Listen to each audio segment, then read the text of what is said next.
কিস্তি জীবনে হবে না, মনে রাখিস। অবৈধ উপার্জনকারী তোর অভাব যাবে না, তোর কলিজায় কোনোদিন তৃপ্তি আসবে না। আমাদের মসজিদের 5,000 টাকার ইমাম, তার কিস্তি লাগে না, আর সে তার বিবি বাচ্চা নিয়ে রাস্তায়ও থাকে না, রাস্তায়ও থাকে না। 5,000 টাকার মসজিদের ইমাম সাহেবের বেতন নিয়েই মালিকের 30 দিনের 1 মাস ইজ্জতের সাথে, পর্দার সাথে, হালালের মাধ্যমে তার জিন্দেগি কাটায়া দেয়। এক ওয়াক্ত নামাজও ছোটে না। হ্যাঁ, এজন্য আমার বাপ এটা ফিকির করেন, নিজেদের ছেলে, নিজেদের মেয়ে, তাদেরকে আপনি এমন পথে চালাবেন যে পথে তারা বৈধ উপার্জন করবে, বৈধ উপার্জন করবে।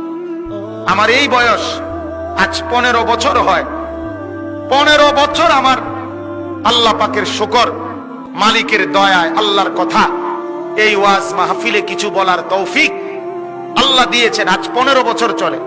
আমার মা এখনো আমার মা অরহ আমারে মাঝে মাঝে বলে, বাপ আনিস, চাইও কারো কাছ থেকে টাকা পয়সার জন্য কোনো মনোমালিন্য করো না।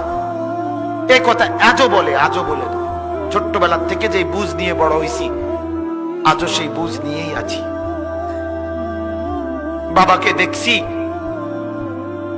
বাবাকে দেখছি অভাবের সংসারে। 27 দিন তারাবির নামাজ যেদিন শেষ হয়েছে, তারপর দিন একটা পাঞ্জাবির কাপড় কিনা দিছে আমারে।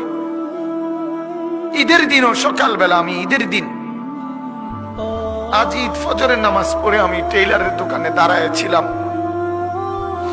আমার পাঞ্জাবিটা তখনও সেলাই হয় নাই। আমি ঈদের নামাজে যাব কিভাবে? আমি সেই অভাবের সংসারে বড় হয়েছি।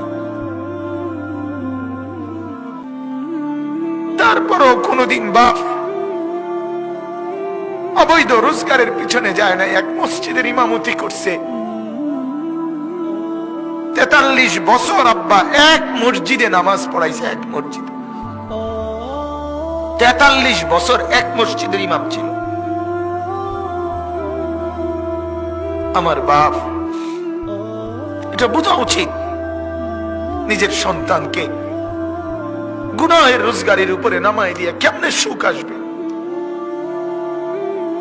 নিজের ঘরে হারামের, সুদের টাকা, ঘুষের টাকা, চুরির টাকা, ডাকাতির টাকা, ওজনে কম দিয়ে ঠকবাজি করে, প্রতারণা করে, মিথ্যা বলে, ধোঁকাবাজি করে, নেশার সামানা বিক্রি করে, মদের উপকরণ বিক্রি করে, জুয়ার সামগ্রী বিক্রি করে, মানুষকে ঠকাইয়া, প্রতারণা করে, মিথ্যা বলে যে টাকা আপনি ঘরে আনলেন, আপনি অনেক মানুষকে কষ্ট দিয়ে আপনার ঘরে সুখ আসবে কেমনে বলে? আল্লাহ আমাদেরকে বুঝার তৌফিক দান করুন।